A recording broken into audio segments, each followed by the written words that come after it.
Dr. Ellen. Thank you for joining me on the Happy Whole You podcast.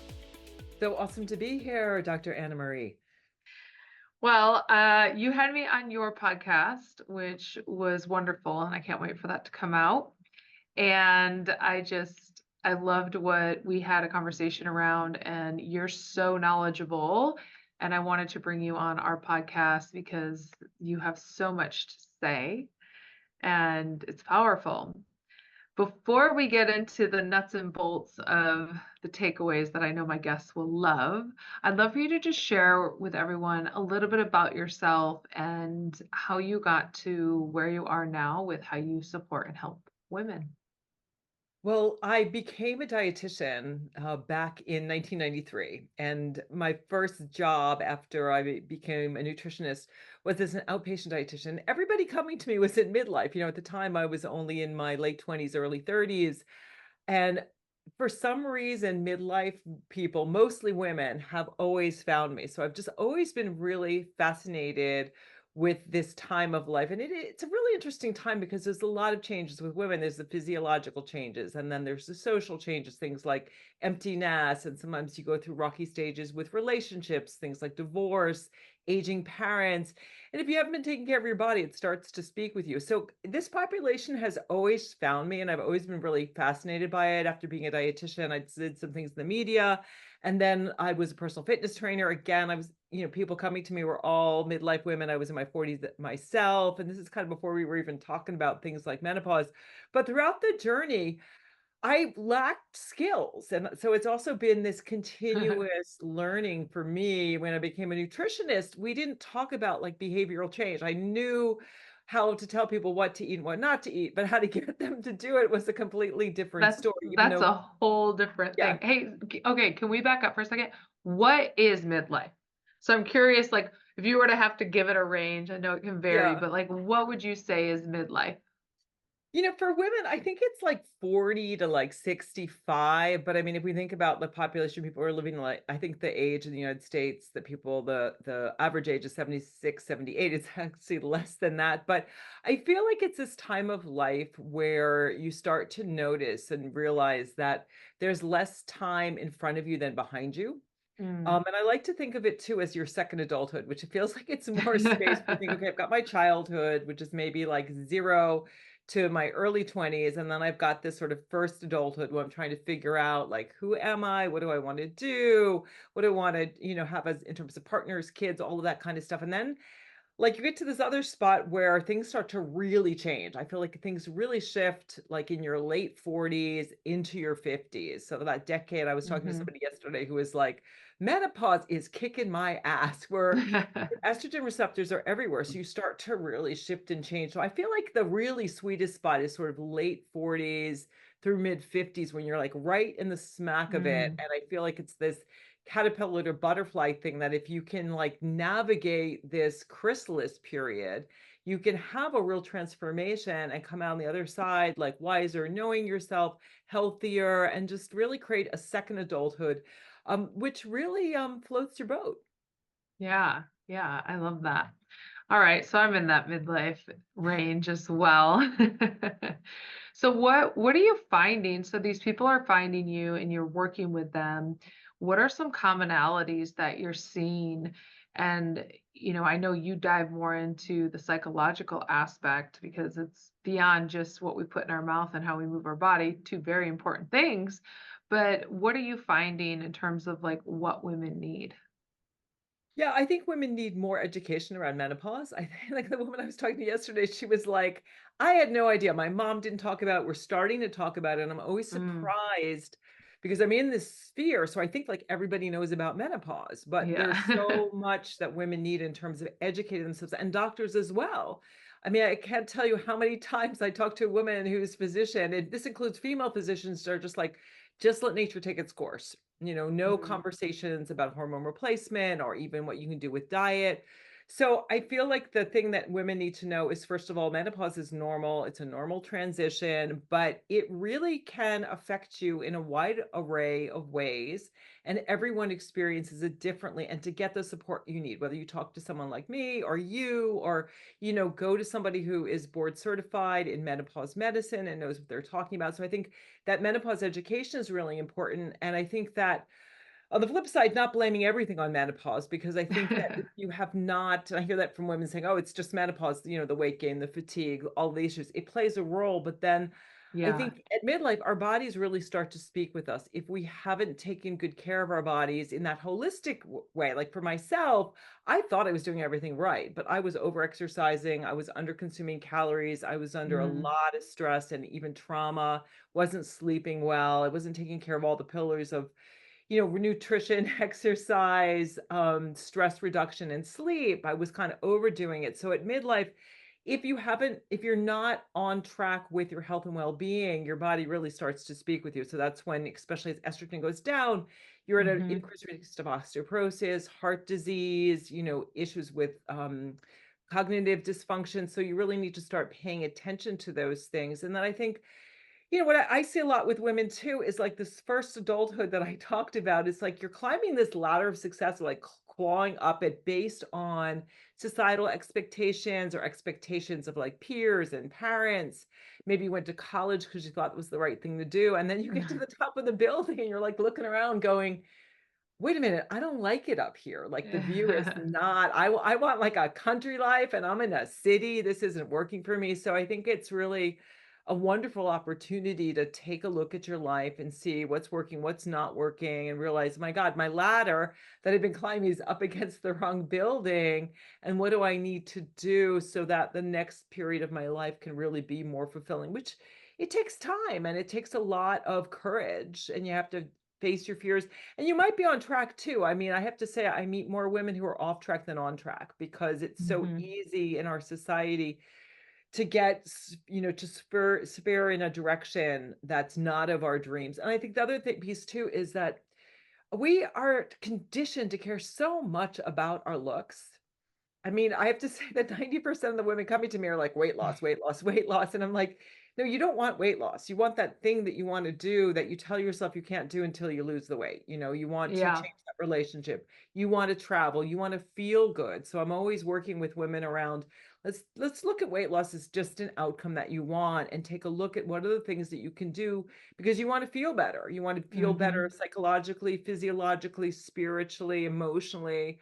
So really taking a holistic look at everything, and it's not just about the weight, but for some reason that's a metric. I don't know if you find that in your practice that people just like Yeah. I grab always tell onto them. and like, Yeah, I always tell them I'm like, "If you want weight loss, if that's the only thing you want, I'm not the person for you." And by the way, weight loss is a side effect of what happens when we do the work. right. So people will naturally start losing weight, for sure. So, okay, so what if women are listening and their ladder is up against the wrong building? And they're also in this menopause, so they feel like they don't even have the strength to move their ladder to the right building. Yeah. What are some recommendations of how can we get back on the right path? Yeah, the first thing I would say is loving yourself and practicing self-compassion. I mean, that was the thing that did it for me. I was fortunate enough to meet Kristen Neff, who is the pioneer in this whole field of self-compassion, because I was looking for a dissertation topic for negative body image, which is a big issue for midlife women we don't talk about as well. Mhm. Body image doesn't improve as we reach midlife. In fact, it can get worse as we get wrinkles and gray hair and gain weight. But I was fortunate enough to find self-compassion, or it found me. And so simply practicing self-compassion makes such a big difference. And essentially, it is about treating yourself the way you would a good friend. So there's three elements: being kind to yourself rather than judgmental. That's self-talk. A lot of us, myself included, have this really negative self-talk, which we've Mhm. developed because we've learned it from caregivers, or we feel like we have it because it keeps us in line. We think we need to beat ourselves up to move forward in life, which is really false, because when we criticize ourselves, it actually is demotivational. We generate cortisol, which is the hormone of fight and flight, and it really shuts us down. So the first thing is to be kind to yourself, to think about, gosh, if I was going through, I had a good friend whose ladder was stuck up against the wrong building. What would I say to her? I'd probably Mm, say, take something off your plate. Take better care of your body. Like, let's just focus on one area. Like, let's improve your nutrition. I know you're big on like just little things. Let's have an apple and some almonds or peanut butter for a snack instead of a Snickers bar, right? Let's try to get that mhm. 7 to 8 hours of sleep. Let's see if we can get some help for you with some of the things you need to do around the house. Let's see what we can take off your plate to give you a little bit more energy. Um, so it's being kind to yourself. It's understanding common humanity. You are not the only woman who is struggling with these midlife issues. And that feels True. like so expensive. Like, oh, I'm not alone. Okay, this is normal. Making mistakes, trying to figure it out. That's all part of the human condition. It's called common humanity. And then being mindful. So rather than just plowing forward, and this is a big thing at midlife, we don't have the energy and reserves that we do in our 20s and 30s. Hmm. um, Midlife and menopause is like throwing gasoline on the stress fire. We feel more stressed out. We've got more on our plates. So this mindfulness is when I notice that I'm stressed and struggling. And that could just be like, God, I've had a hard day. My boss is giving me all this stuff to do, or I was in traffic on the way home. I had a fight with my partner, or the kids. Like, what do I need right now? And I actually tell my clients, and you can do this if you're listening, take out a piece of paper and write down categories: body, mind, heart, spirit, and relationships. And list out all the ways you already take care of yourself or how you would like to take care of yourself. So, like the body, it might be I go for a walk, I take a nap, I take a hot shower. I make myself a healthy meal. The mind, maybe I read a book, or I think about getting some coaching or some therapy. Emotionally, maybe I listen to music, I use essential oils, I get a massage. Spiritually, I start practicing yoga or meditation, or spend time in nature, join a spiritual community. Relationships, I surround myself with people who support me. So make that list, then take it out and think, okay, what can I do? It Hmm. can be something really small, like 30 seconds of doing nothing but breathing. Like, I don't know if you do this on my podcast, but a little breath work, right? Just Hmm. doing breathing in for 4, holding it for 4, exhaling nice and slow, holding it, like doing 30 seconds of deep breathing. And I guess another big thing too is listening to your heart. So I'm a heart math practitioner and mentor, and it's really all about not letting the head run the show. It's so easy to get in that overwhelm, that stressed out mode where we feel like we're, on this hamster wheel and we can't get anywhere. The heart is so wise. And so I think that's a big piece of midlife, is getting out of your head and into your heart. The mind is a wonderful servant, but a terrible master. And I think in our culture, we're focusing on our head all the time. Hmm. And you throw cortisol in there, and it's all that stress and overwhelm, and it's like you've got blinders on. And you can't move forward and get out of that loop and get your ladder kind of figuring out. It's not even just get the ladder off the building, figure out like, what building do I want to have it on? But if you listen to your heart and think, what makes me happy, what brings me more joy in my life, and really like listen to your heart and ask. Like for me, I've been doing, we were talking off before we got on the air, a little less social media. I'm starting to look into, doing some volunteers, some work with nonprofits that really light me up. And like my heart's like, okay, you're running out of time. What is it that you really want to do with your precious life force energy? Yeah, I love that. Yeah, paying attention to our time and our life force energy is so vital. What do you think has been one of your biggest challenges in midlife that you've had to really work through? Divorce was really hard. I was in a 25-year marriage with someone that I loved, and but it was rocky, it wasn't working, and so that was really hard. I had 3 retinal detachments, so I went blind. That was really hard. Empty nest, and I would say breast cancer was hard too. That was a huge shock for me. I am the healthiest person that I know, but Mm, April of 2022, on my son's 21st birthday, I was diagnosed with stage 1 HER2 positive breast cancer, and That changed a lot for me. I really had to reevaluate my priorities. I mean, it really is like right in your face of just that you're mortal and you only have so much time. I had to really stop being a workaholic, and that's a constant theme for me is not being a workaholic. I have a Leo rising, so I want to be on stage. I want to put myself out there, but I'm really trying to again reducing the stress because we know that stress is really the cause of so many illnesses. It's the basis of inflammation, so really having to work on my stress, enjoying my life more, staying positive without toxic positivity because difficulties happen again at midlife. You've got so much going on with parents and kids and health issues. So giving myself again what I need, noticing when I'm struggling. So I've had some health Mm. challenges. I've also had some beautiful moments. I have a wonderful new partner. I've got all of these bonus children. I live in beautiful Vermont on an island, and I live in Costa Rica half the year. So my life is really wonderful. But I think that my challenges have really given me the courage to listen to my heart and do those things that are a little scary and unconventional, but that I know are right for me. Yeah. Yeah, that's so powerful. We all have these things we go through, and it's all on purpose. I mean, in hindsight, right? Maybe not when we're in it. We don't want to say, "Oh, this happened to me on purpose." This is, But what do you think? Let's start if we could start with your divorce. What do you think that afforded you and taught you from going through that?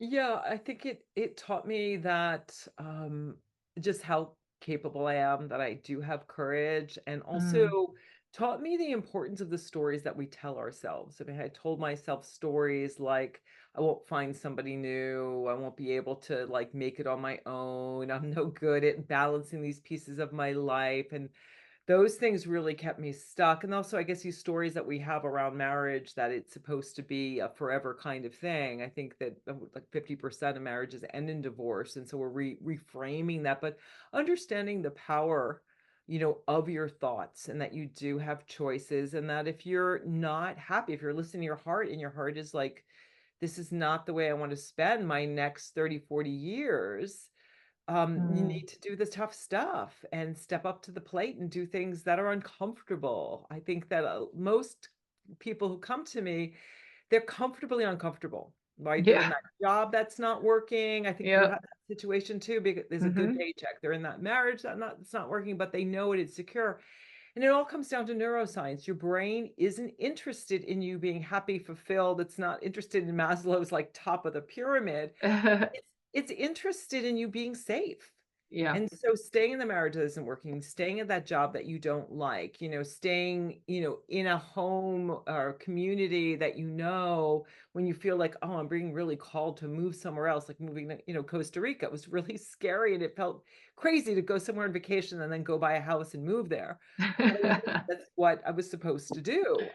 So yeah, it's really being okay with that discomfort. And again, tapping into that heart and getting support and knowing that you are the author of your life. And I think in terms of like karma and what you do is removing that judgment. When something difficult happens to you, don't really look at it as good or bad. Look at it as, okay, what am I learning?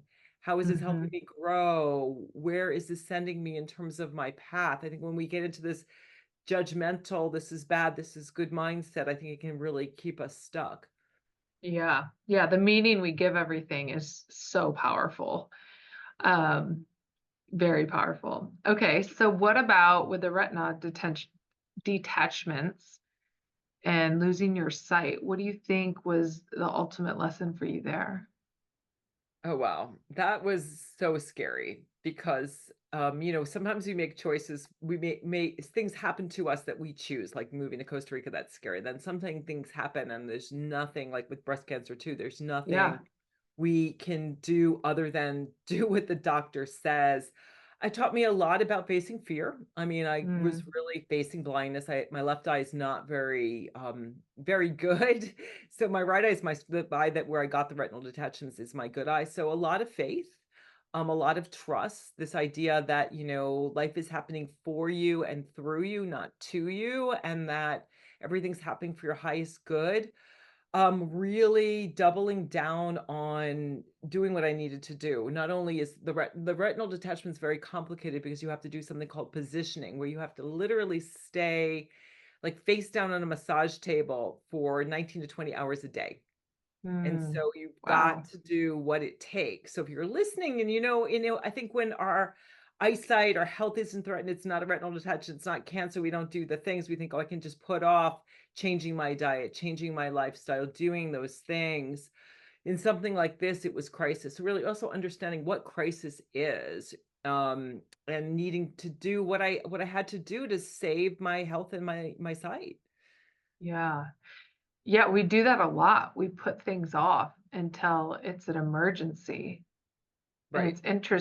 it's very interesting how we do that. I know one of the things I've been trying to be very mindful of is doing the thing right as it comes across.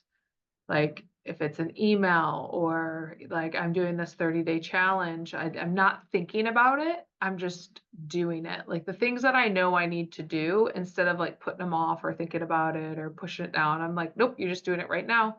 And I feel so much better when I do it right in the moment. And it's almost like it actually boosts my confidence and it decreases my stress at the same time because I'm not like letting the things add up, yeah, I think, yeah, that's so good. Like, stop pushing off your health, stop pushing off what you want in your life. When we do that, we do it every day.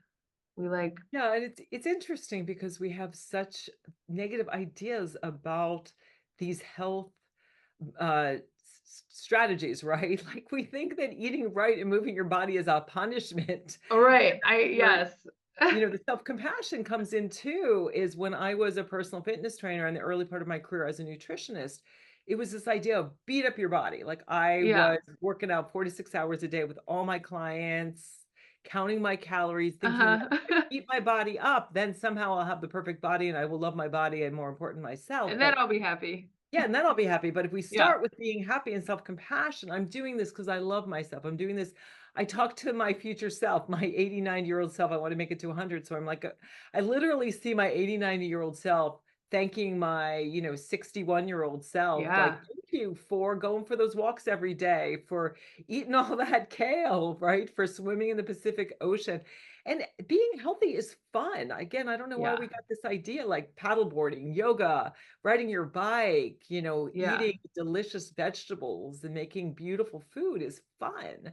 We've Yes. gotten this idea that everything is like punitive and negative, and so we need to kind of change that conversation and again be health and wellness focused, not disease focused. Like when I had my retinal detachment breast cancer, I was disease focused. With the breast cancer, I was focused on eliminating it and protecting myself, but always through this lens of my core values of well-being, Mm, navigating, saying, you know what, I'm not going to do this chemotherapy because I don't want to destroy my body. It felt like they were trying to burn down a forest because there might be an infected tree. So I did everything through this lens of my wow. core values, through wellness, self-compassion, and spirituality, and feel really, strong and good. I feel like I didn't, I don't have neuropathy. I didn't do things to my body that I would later regret.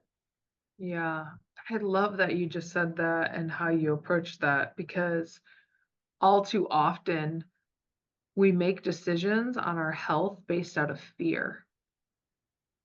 And I think even beyond our health, just making decisions out of fear, I think is always a recipe for disaster. Versus, I mean, that's very different than like an emergency situation where you go into that natural fight or flight to get out of a dangerous situation, right?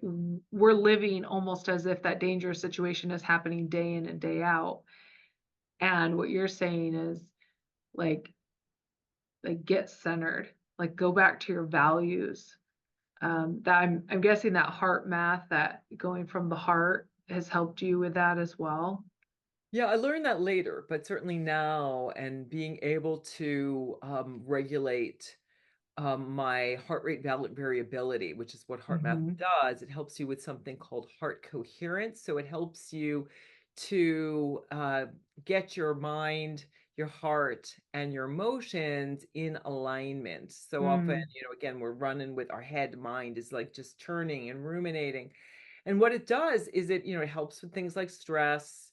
It helps with resilience, and resilience is really increasing your capacity. So imagine that you have a battery, and maybe you have like a triple A, and you can, with heart math, you can get like a C or a D. You get this bigger battery because you're able to not just manage stress, but to increase your whole capacity for life, for the mm, things that hit you. You can go, instead of like just going right into fight, flight, or freeze, you can go into your heart and bring everything down. It's used a lot with, people in the military, people like police officers, so that after they're, sometimes we need the stress, right? If we're in a stressful situation, if we're right. being chased by a saber-toothed tiger, but then we need to like come back to a baseline. So it certainly has helped me both in terms of my day-to-day keeping my stress under control, keeping my parasympathetic system working and not so much of the sympathetic fight and flight, having more of the production of DHEA versus cortisol.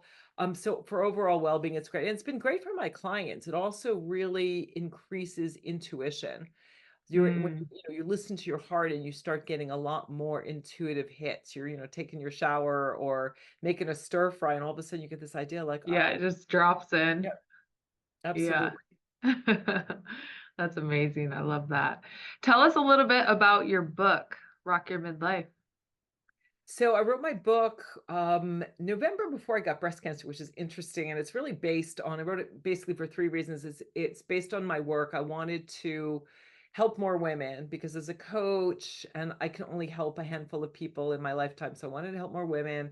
I felt like there wasn't a good book, like the good recipe book on what to do to transform yourself at midlife.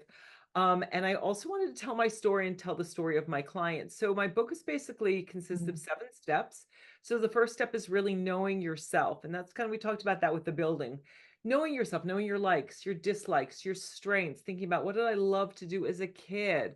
What lights me up? What brings me joy? So that you really can be on your path. Because when you know who you are, you have a real sense like, okay, this is the right building. This is the right direction. I may only know what I need to be doing in the moment or in the next week or two, but I'm on my path. And that's when life, I think, gets really fun, when you're like, oh, I'm on a really good path. And sometimes we have to get off the path. Like I'm getting a little bit on a different path because I'm realizing some of the things that I'm spending my time on are not in alignment with my authenticity. yeah. So knowing yourself is one. Number two step is loving yourself. And I think now I would have made that number one, because I feel like when you Yeah. practice self-compassion, which is like the how of self-love, you stop doing things that insult your soul and you start attracting what is truly in your highest interest. And it's such an amazing resource to really care deeply about yourself. And so many women struggle with this, and self compassion can really help you. So I talk a lot about self compassion and self love. That's step two. Step three is energize yourself, which I'm sure is something that you are totally keyed in. How should we be eating? And we know it's not rocket science. Is eat more plants, Yeah. Yeah. eat less processed food, and eat until you're satisfied rather than stuffed. So I mean, we Hmm. know our American population is like 70% of the food that we eat is processed. So like shopping the perimeter, going to the farmers markets, making plants the center of your plate, eating more plants, getting your sleep. So getting 7 to 8 hours of quality sleep. That's something that I'm always working on. Managing your stress. So, stressful thoughts, things in the moment like a heart math or breathing techniques, taking things off your plate, changing situations so that you're less stressed, learning how to roll with what's happening in your life. And then certainly sleep, I'm sorry, mental sleep, and certainly movement. So just Hmm. moving your body at least 30 minutes every day. So that's energy, raising your energy, and understanding that you're an energetic being. So seeing yourself as trillions of cells that are all, if you kind of look on the quantum level, we are energetic beings. We come from sunlight. We eat either plants that are made from sunlight or animals that ate the plants. So we're really energetic beings. So understanding that, fueling your body accordingly. And then the fourth step is reprogramming your brain. So this is all the neuroscience. We know that you literally can change the structure and grooves of your brain, of your nervous system.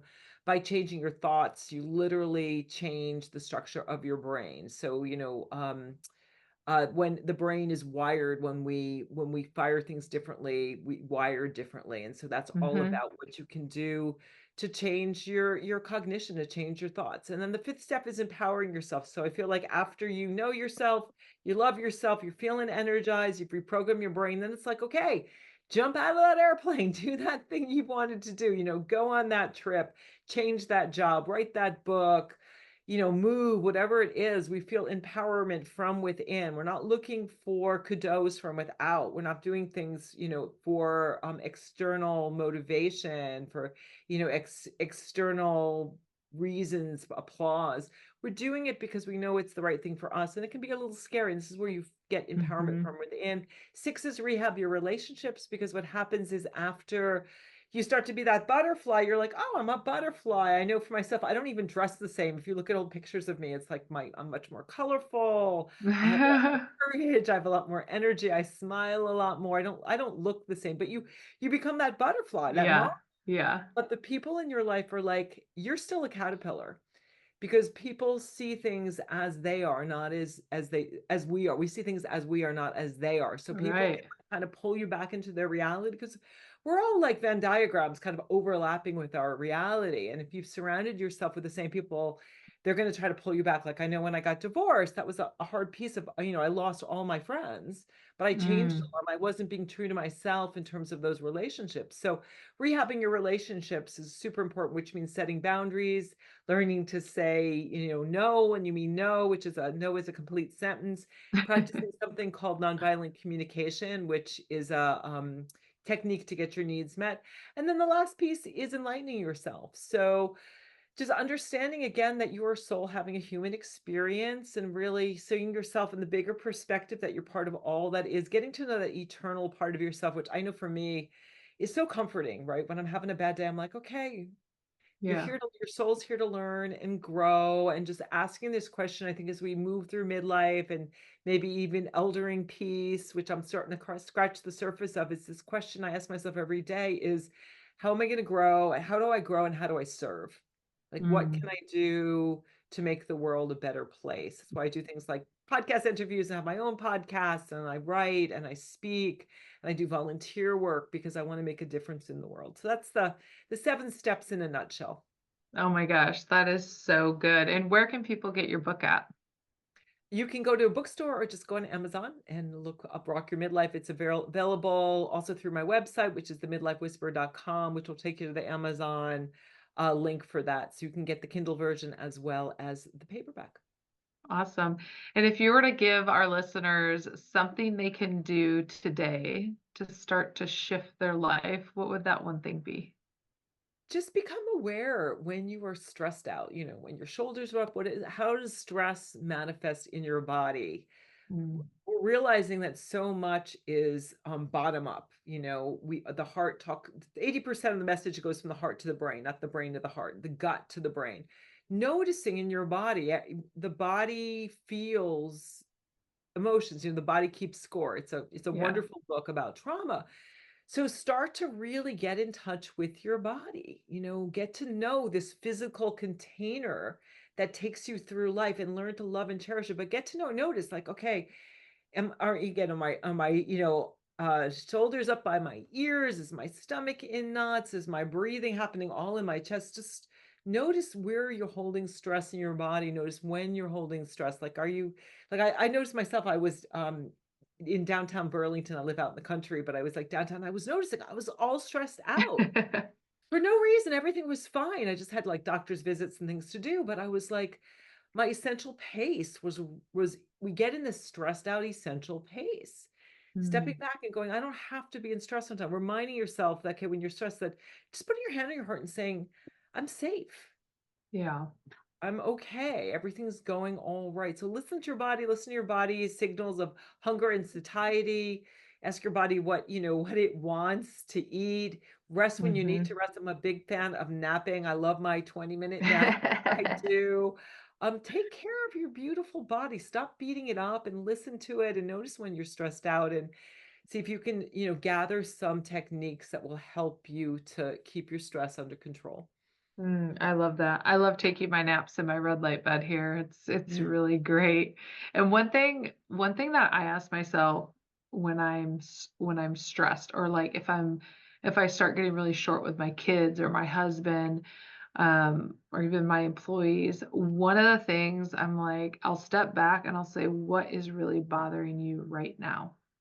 Because what I find is it's not the thing that's right in front of me that's upsetting me, right? So it's not the doctor's appointment you were going to. It's not like that you were in town. It's usually like I feel like there's something else unsettling in us.